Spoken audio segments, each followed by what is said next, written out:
Hello, everybody. This is Kunal Jain again for HBMA. It's Thursday, 12 noon EST.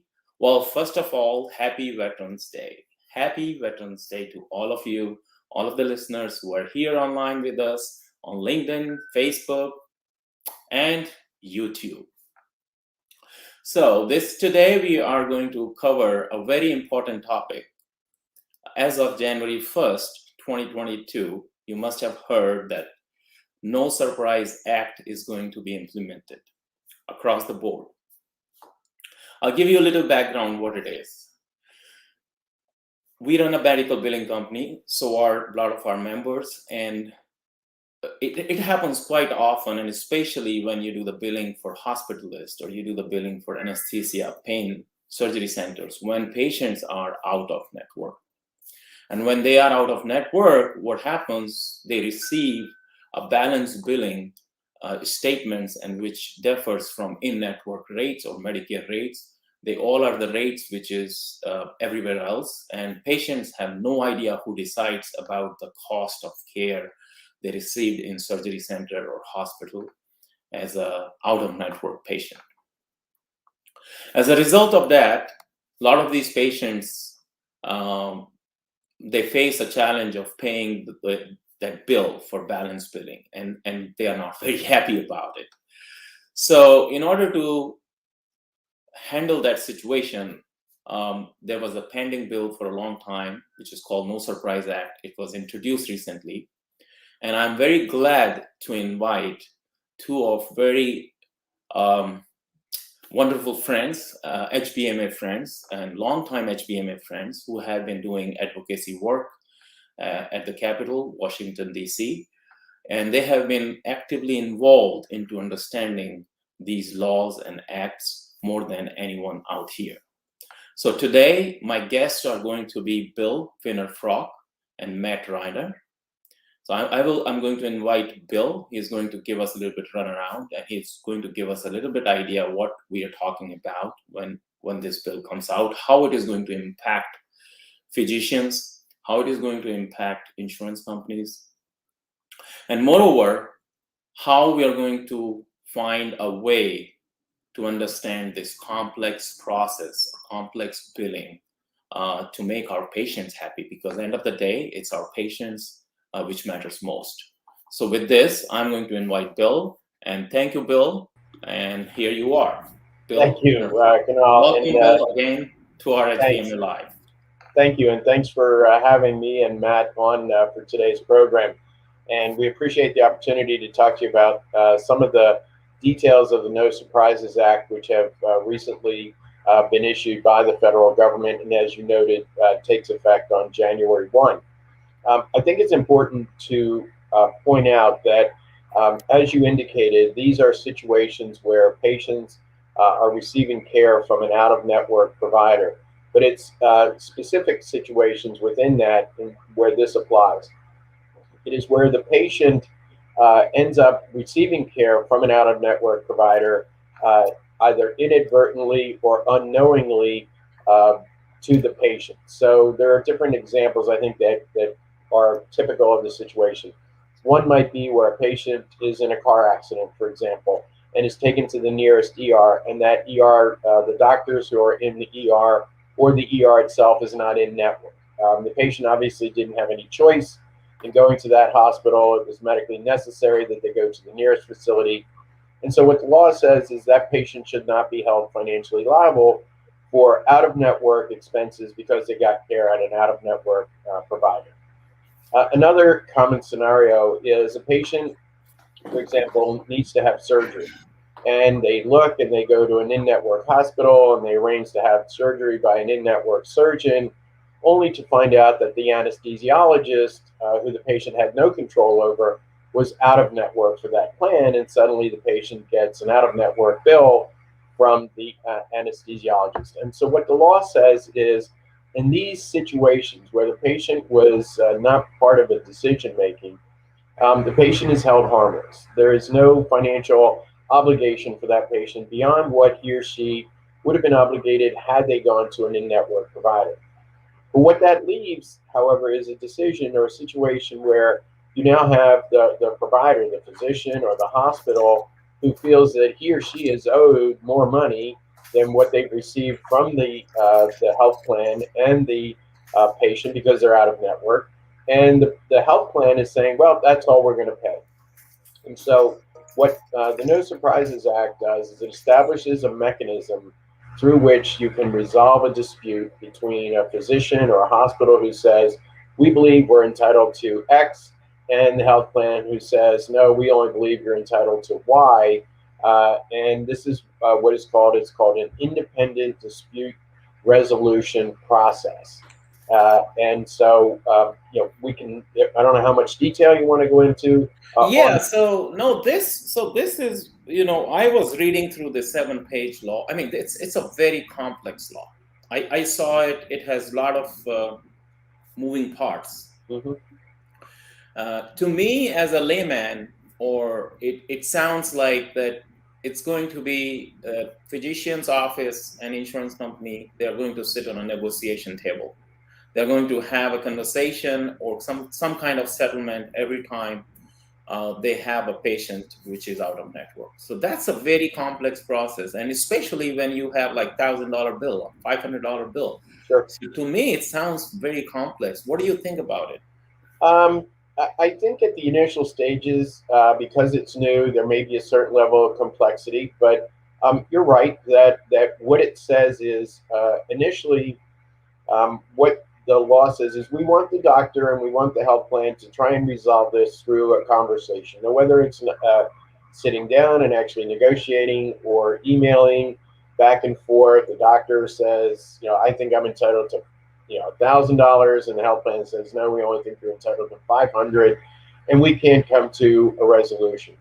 So what the law says is at that point, after 30 days, if you're not able to come to a mutually acceptable agreement, you can then, either party can then file to have this go to this independent dispute resolution process. And there is a fee to be charged, an initial fee to enter into the process. And what happens there, and it's actually pretty simple in some ways, but we're very concerned because we believe the way it is designed right now, it is actually disadvantageous to the physician or to the hospital. But each side is to put in an amount. So the doctor says, I think I'm worth $1,000, and the health plan says you're only worth $500. And then each side is given the opportunity to provide evidence or information to the arbitrator to justify the amount that he or she has said they are worth.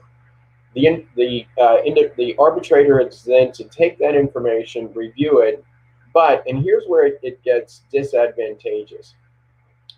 There will be an amount that is identified as the qualified payment amount, and that's kind of a benchmark that the QPA. That's called QPA. QPA, exactly. So who will decide that? That's the main thing. Who's going to decide QPA? So this is where it got tricky. The law does not stipulate how the QPA is to be determined. What the regulations that came out a few weeks ago, and Matt, if you want to jump in here, said was use the median. And Matt, the arbitrator is to use the median in-network rate in that market as the QPA. So, Matt, do you want to kind of elaborate on that a little bit? Of course, yeah. So, so the No Surprises Act statute, the bill that was passed by Congress, listed different things that the arbiter can and cannot consider in the arbitration, the IDR process. So, for example, the arbiter cannot consider government payer rates like Medicare or Medicaid because those are just, traditionally much lower than what commercial. The arbitrator cannot quote Medicare fee schedule. He cannot say that. That's the fundamental. Correct. Yeah, the statute says that the IDR process cannot, the arbiter cannot. Neither party can or they can submit it, but the arbiter cannot consider the Medicare rate or the Medicaid rate, basically. And it says the IDR process has to be, the selection of the IDR entity has to be within 10 days.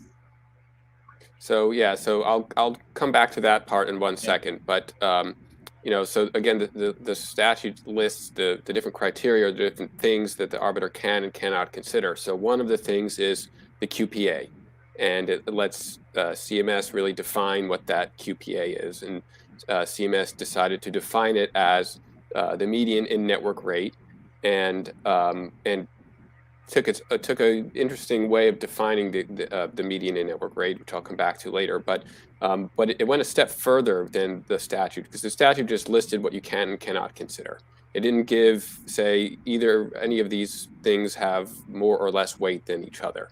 But CMS decided to interpret this and say that the QPA will have more weight than the other factors, because the QPA is, according to the regulations that implement this process that CMS put out, the QPA is essentially the assumed rate, and it's the burden of proof is really on the provider to justify that is not the appropriate rate, and that a different amount is appropriate. So that's why it's implemented in a way that's a little disadvantageous to providers, as Bill mentioned before.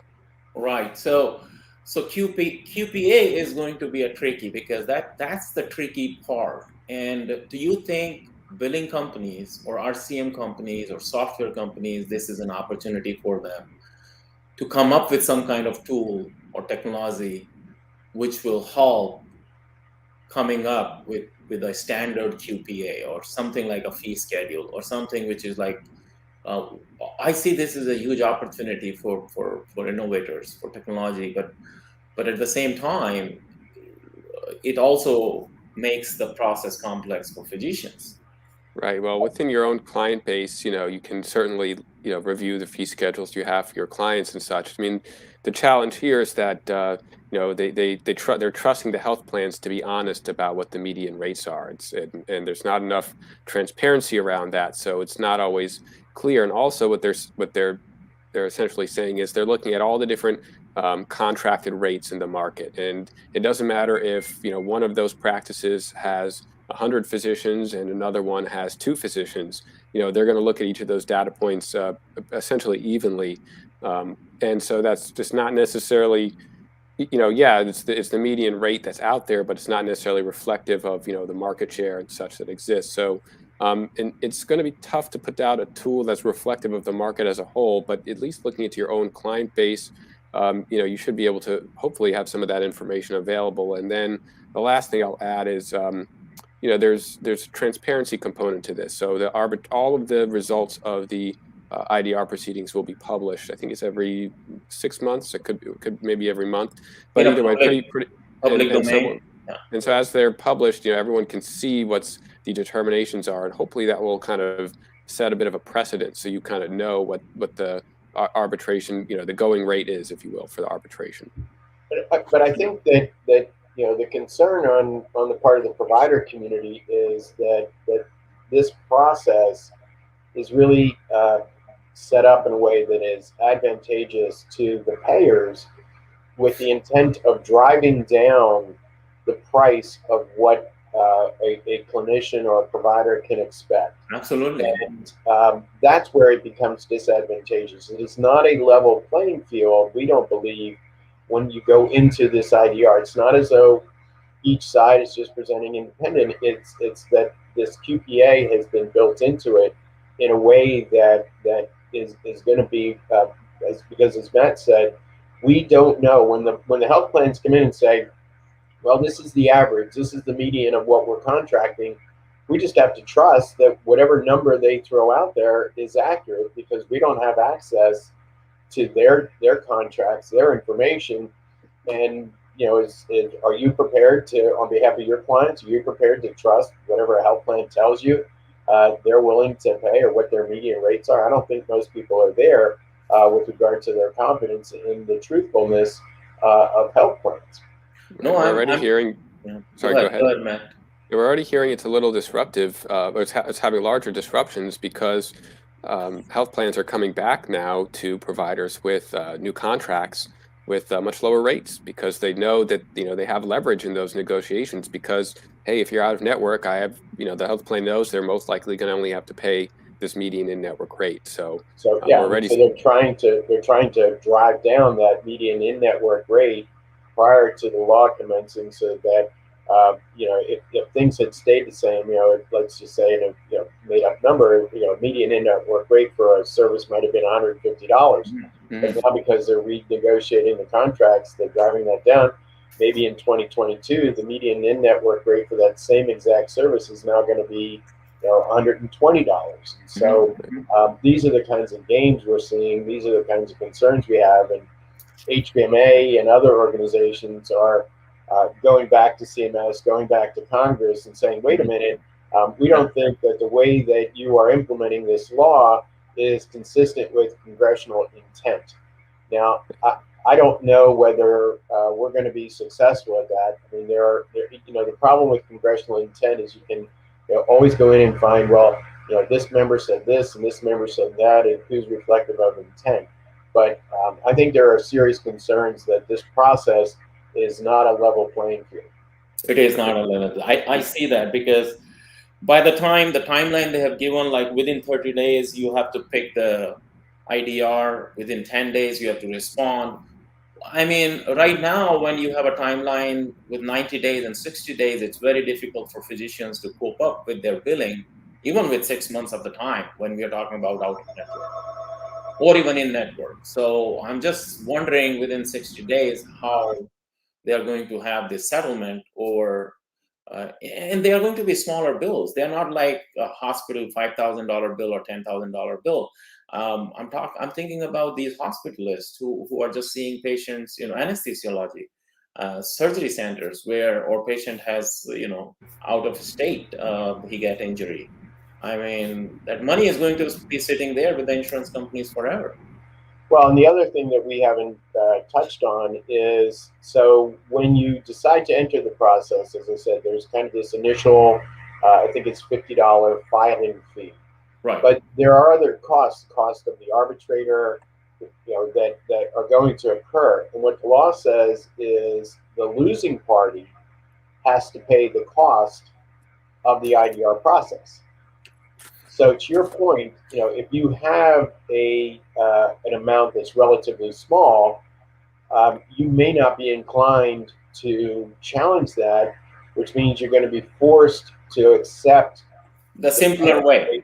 You just bill it, and it just goes take in network price and accept it, and then you're done.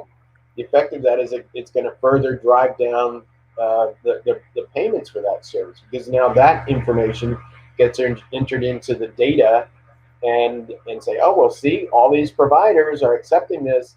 This is now our new QPA. This is now the median in-network rate. And so it has that depressive effect on reimbursements. So what I'm getting is here, we bill out of network, bill goes out, payment comes out, whatever the insurance company determines that fair price. The simpler way is physicians accept it. And if there is any balance payment needed from the patient, send him the statement and close the chapter. Don't even think about fighting for it or settling it down, finding an IDR process. And is that right? I don't know that I would go that far. I mean, again, it depends on the amount of money in question, what the size of the dispute is, how common this service is. I mean, there may be, if it's a one-off, may not be worth fighting. How commonly, are you going to be able to? I'm just seeing the cost of effort. It's going to be tremendous. Billing rates will go higher. RCM, the whole thing is going to be very expensive. There's two important things to keep in mind, too. So there's this 90-day cooling period. So after you take a party to IDR, there's a 90-day cooling period for which you're not allowed to take that same party to IDR for the same item or service for 90 days. The second piece is you can batch claims that are the same item or service. So if you experience a lot of the same sort of denials or low payment rates, that you disagree with from, United or whoever, you can batch a bunch of those together, and sure, you're putting all your eggs in one basket. So the determination you get from the arbiter will apply for all of those claims. But there are ways to do batching, but then there's also that cooling period too, which is going to make it a little difficult to really utilize this process as much as clinicians might want. Of course, there's the batching process is kind of supposed to be the alternative to that, but yeah, we'll see. So that would theoretically cut down on the burden, because you're essentially paying that fee, the administrative fee, essentially for this one, I guess, determination that's going to look at a $200 to batch of claims, $500. They're which is, saying administrative fees is $50, and Right. then allowable ID or entity fees is between $200 to $500. yeah, but you don't have to do that necessarily for every individual, case for the same item or service. If you're an anesthesiologist and it's the same procedure, and United is having the same issue with them on these out of network, these surprise or whatever scenarios, you could theoretically batch all 10 of how many of them together and have them all just heard all at once, and that's the determination that the arbiter issues just applies to all 10. It's an arbitration fee, basically. Yes. It's the cost of the arbitrator. Well, so thank you very much. Anything else physician offices needs to look after, or do they need to do anything in order to make this process simple? Can we give them any more ideas or suggestions you have? Well, I think Matt alluded to it. There's another aspect of the No Surprises Act that we haven't touched on, that is what they refer to as a transparency provision. And this particular provision applies to all physician offices. And it has to do with if a patient shows up at your office who is either uninsured or who is insured but indicates that they would like to potentially pay for the claim out of pocket and not submit a claim to the insurance company, they can request, and the practice has to provide them with a reasonable estimate. A good faith estimate is what the regulations and the law defines. A good faith estimate. Talking about in advance when the patient comes to the office. Right. So the patient shows up and says, "I'm uninsured." I have a question here, Bill. I'll hold you. So most of the out-of-network billing is done either in the hospital when patients and physicians don't talk to each other. Patients don't know anesthesia happened. Or out-of-network diagnostic clinic, somebody came, did the MRI, or something happened, where patient has no interaction with the physician. Most of the cases I've seen, this happens out-of-network when they have. So how would this work? This doesn't even have to be an out-of-network. This is, let's just say the patient reaches out to their family physician, a local clinic, a surgeon, and says, I think I might need a knee replacement. Give me a good faith estimate of what it would cost, whether that physician is in network or out of network. Give me a good faith estimate of what you would charge or what it would cost me to get my knee replaced. And so that orthopedic surgeon would be obligated to provide that individual with a good faith estimate of what's the surgical fee, what might be other imaging fees or costs. They're obligated to provide that to the patient. It doesn't matter whether it's in network or out of network. Okay, so the estimation of the cost of care would be more prominent. No matter what setting you are, you have to be providing some kind of estimation. You're going to potentially be faced. So what it means is providers are going to have to, yes, but providers are going to have information on hand as to, if a patient asks that question, give them that answer. And which is very difficult right now. It's just everywhere. This is a problem. They don't have the fair estimates. Because if they have to hire an IDR, they have to do all of those things. How would they give the estimate? They can just come up with some kind of fair price that, okay, this is what the maximum this will cost and the minimum it will cost. Well, if the law does provide that if the patient says, let's just say you give them an estimate, say it's $4,000. Right. And the total cost ends up being $5,000, which is substantially higher than what the estimate was. There is a mechanism by which the patient can then challenge that and go back and seek some that they wouldn't have to pay the entire amount. Matt, do you want to elaborate on that at all?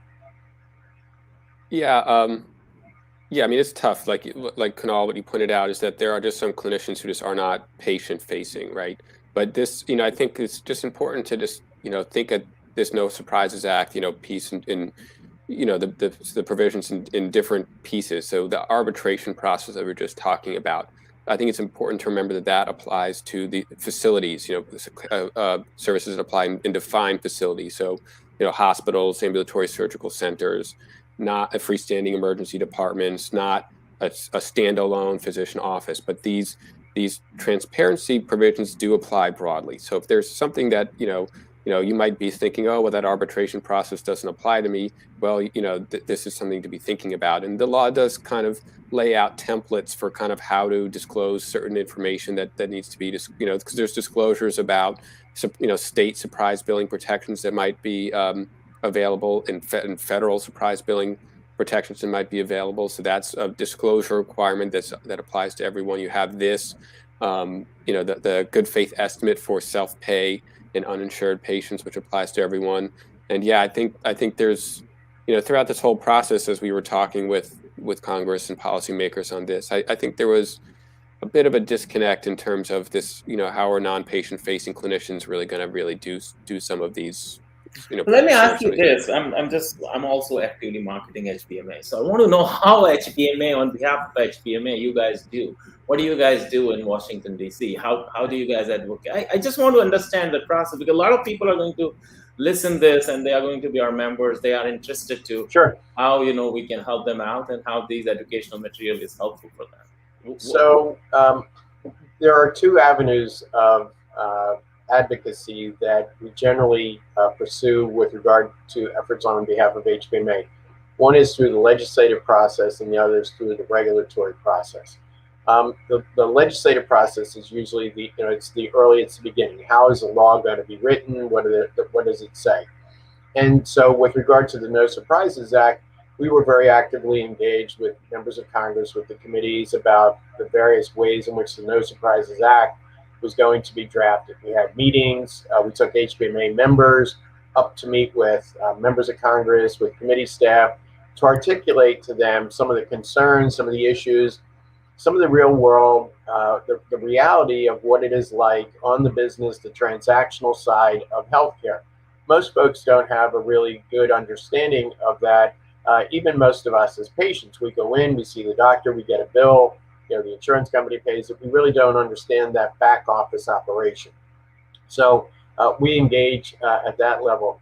Then once a law is passed or there are regulations, then we engage with in most cases for HBMA, the Centers for Medicare and Medicaid Services, on how those regulations are going to be drafted. What are they going to say? And so, again, we may meet with folks from CMS. We will write letters. We will provide comments, insight, perspective to those folks, many of whom HBMA has developed relationships with over many, many years. As some of the members may know, up until COVID, HBMA would send a group of members, usually 10 or so. We'd go up from the GR committee and leadership, and we would actually sit down and meet with senior leaders, division directors within CMS, to just generally talk about what are some of the issues out there, what are some of the challenges folks are facing, and through that have developed relationships, a familiarity to where they will call HBMA, call us, say, hey, we're having this issue, or we can call them. So we do legislative and we do agency advocacy. So this is very important, actually, because that's the whole purpose of having this association with a lot of medical billing companies as a member.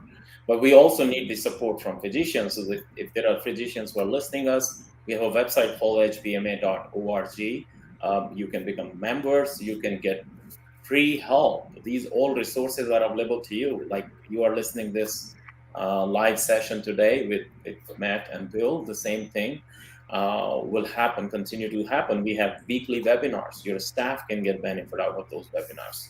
So I think with this, we have almost 30 minutes now coming up, but somebody made a comment. I don't know if you can see that comment, that can we safely assume that I think patients are going to buy policies with higher deductibles now, because claims will be processed within network price and patient will pay just a reasonable fee. So what would be the patient scenario? I mean, people who are buying insurance. Well, again, I think it's important to keep in mind that the No Surprises Act only applies to situations where the individual patient has received care either unknowingly or out of their control from an out-of-network provider. So I'm not sure how much of an impact this will have on the type of plan that an individual will buy. I think that it will, most people right now, well, I think we also need to acknowledge that most individuals don't buy their health insurance. It is either through a government, an employer right. is making. Well, as a small employer, then I would not buy. Yeah, go ahead, Matt. I would just add, and this kind of circles back to the qualifying payment amount that we spoke about before, which is defined as the median in-network rate. So something else to keep in mind is in these surprise situations, when one of the patient protections that exist is that patients don't need to pay more than their in-network cost sharing amount. Okay, right. That's the thing. That's the first immediate relief they have. When you're determining what so you got to apply that in-network deductible to a charge, right? Correct. So the No Surprises Act says in these scenarios that charge is based on the QPA. So it's not just the clinician's out of list charge, which would typically apply out of network. It's that median in-network rate, which would apply for purposes of calculating the patient's in-network cost sharing amount that would apply. So I mean, yeah, so you could technically buy a plan that has much lower premiums and a really high deductible, and you know what? And if you end up in a surprise situation, you still might end up paying a deductible amount that's lower because it's based on the QPA, not the provider's list charge. That's but true. these scenarios are limited to certain it's much more limited. So I don't know if I would advise someone just to buy high deductible health plans solely to take advantage of the system here, but just a bit of a quirk in how this could work as well, the way they say it, like if people start paying less to insurance companies, and their insurance companies, basically, as you said in the beginning, this whole act is going to support insurance companies. Basically, they are in their favor. They're going to make tons of money because they are going to hold a lot of money, which they don't have to pay reimbursement because litigation is taking time, the process taking time, but the 90 days over. I don't know what's the ultimate outcome. What happens when a 90 days period is over? Well, you can, in terms of the refiling, the cooling off period that Matt was referring to, if you are not happy with how the situation was resolved, is that what you were referring to? Right. Let's say it says it has a 90 days period, right? Within 30 days, and then within 60 days, it has to be settled. What if the money is not settled? Who gets it? Well, it has to be settled. I mean, I would think that because you've entered into this IDR process, okay, the plan has agreed to abide by the finding of the arbitrator. If the plan does not abide by the finding of the arbitrator, then you would have presumably legal recourse. But that would not. I would be shocked if the plan would turn around and say, well, we don't care. Whatever we don't abide by the arbitrator. They don't pay right now. If the claim passes the expiry timely filing limits, they don't pay. But the reason they're not paying is, and this is the problem, is that there is no contractual obligation, right? It's out of network. So the plan is saying in these situations, well, we have no obligation to pay you. We don't have a contract, and so essentially by going into this IDR process, you are de facto entering into a contractual agreement that says whatever this arbitrator decides, both parties will agree to abide by the terms and conditions. So it essentially creates a short-term contractual obligation that otherwise wouldn't have existed. Right, because before, when the health plan wouldn't pay, the only recourse the provider had was to bill the patient. And that's when the patients got these out-of-network bills that were, you see the media picking up on these exorbitant bills that patients are getting, and that kind of just helped, just spin up this environment. All the media attention. Yep. Well, we had a great conversation today. I'm very happy we were able to do this. So implementing a No Surprise Act, federal regulation on surprise medical billing. It's coming January 1st, 2022. I advise all the physicians to please look into it. What are the 3 top things, Bill, before we leave, you suggest to physicians what they need to do in order to be prepared as of January 1st? First and foremost, I would say look at all of your contracts, see if you can determine if there is a common amount or whatever your average payments would be across contracts that you have. Try and figure out what your costs are for providing services. I think that's been a big challenge on the provider side, is not truly understanding what their costs are for delivering care. And then just have your administrative, your billing, your operational side of the house in order, so that when or if you do enter into this type of situation, you have easy access to all the information you need, so that it does not become an operational burden for you. I would add to that last point, that administrative, understanding of what's going on. One thing to pay attention to is, does your state have its own surprise billing Yeah, law? good Because this federal law is Florida has intended one, to yes. this federal law is intended to interact with state laws. It defers to state laws that are essentially as adequate, if not more so, in terms of the reimbursement rate and patient protections. And the federal law would apply to ERISA plans that that states don't have jurisdiction over, and in states that don't have laws that exist or that are not as robust. So it's meant to fill in gaps. And one of the challenges that we envision from an implementation standpoint is it's not clear to the provider what type of health plan the patient has in terms of ERISA versus state regulated ACA. So it's not always clear which law would apply, state law, the federal law. If the state has no law, then it's the federal every time. But if the state does have a law, it's not always clear. So and then there's the disclosure requirement about that everyone's going to have to do to patients about their different state laws that exist. So and there's template language on how to do that, but it still takes a little bit of homework to figure out what the state laws are. But I'm sure state medical societies will be helpful with that. But so there's just advise it's one thing to start looking into now, because from an administrative standpoint. Well, thank you very much. Thank you, Bill. Thank you, Matt. Thank you, And Kunal. with this, thank you, Thanks, everybody HBMA. who's watching. Please share this video as much as you can. Go on HBMA website and see if you can see more free resources. Be our member. Thank you very much. Happy Thursday. Happy Veterans Day. We'll see you next Thursday with a new topic at HBMA Live. Thank you.